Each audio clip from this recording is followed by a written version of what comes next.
कल कांग्रेस पार्टी की कार्यसमिति ने एक आश्चर्यजनक और देश विरोधी फैसला लिया है।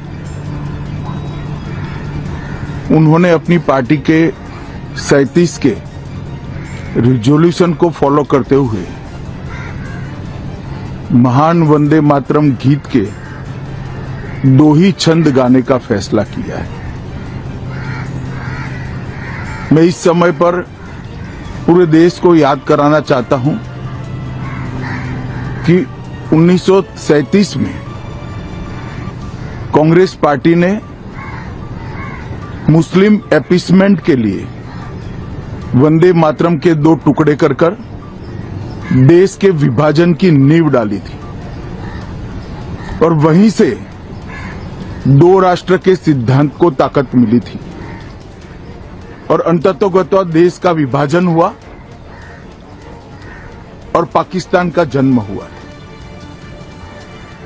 आज जब वो ऐतिहासिक गलती को वंदे मातरम के गीत के प्रागट्य के 150वें साल में नरेंद्र मोदी सरकार ने सुधारकर बंकिम बाबू की ये अमर कृति को पूरा गीत गाकर राष्ट्रीय एकात्मता को फिर से एक बार सुदृढ़ करने का प्रयास किया है और सभी सरकारी फंक्शंस में इसको पूर्ण रूपेण गाने का जो निर्णय किया है, वो निर्णय को कानूनी जामा भी पहनाया है। इसकी अवहेलना करने का कांग्रेस ने कल निर्णय किया है। कांग्रेस का ये निर्णय केवल और केवल इनकी घोर तुष्टीकरण की नीति की पुष्टि करता है। वोट बैंक के तुष्टीकरण के लिए उन्होंने स्वर्गीय बंकिम बाबू के इस अमर कृति का न केवल अपमान किया है, वो लाखों शहीदों का भी अपमान किया है जो वंदे मातरम का नारा लगाते लगाते देश की आजादी के लिए फांसी पर चढ़ गए, जिन्होंने कई साल जेल में काटे। आज कांग्रेस पार्टी 1937 का अपनी पार्टी का रिजोल्यूशन मान रही है और पार्लियामेंट के एक्ट को नकार रही है।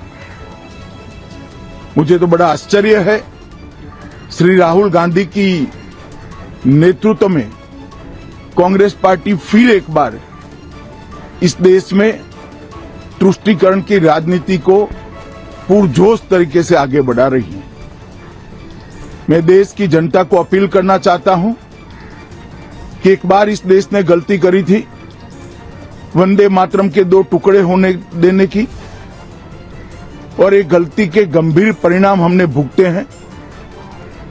अब देश की जनता एकजुट हो और कांग्रेस पार्टी के इस फैसले के खिलाफ आवाज बुलंद करे कि अब इस देश में तुष्टीकरण की राजनीति नहीं चलेगी। ये आजाद देश है। आजादी के 80 साल के बाद 1937 में जो फैसला कांग्रेस ने किया था, जिसको नरेंद्र मोदी जी ने सुधारा है, उसके सामने का कोई विरोध इस देश की जनता नहीं सहन करेगी। भारतीय जनता पार्टी कांग्रेस पार्टी के इस फैसले की कड़ी निंदा करती है और हम इसका जनता के बीच में और विधायी सदनों में भी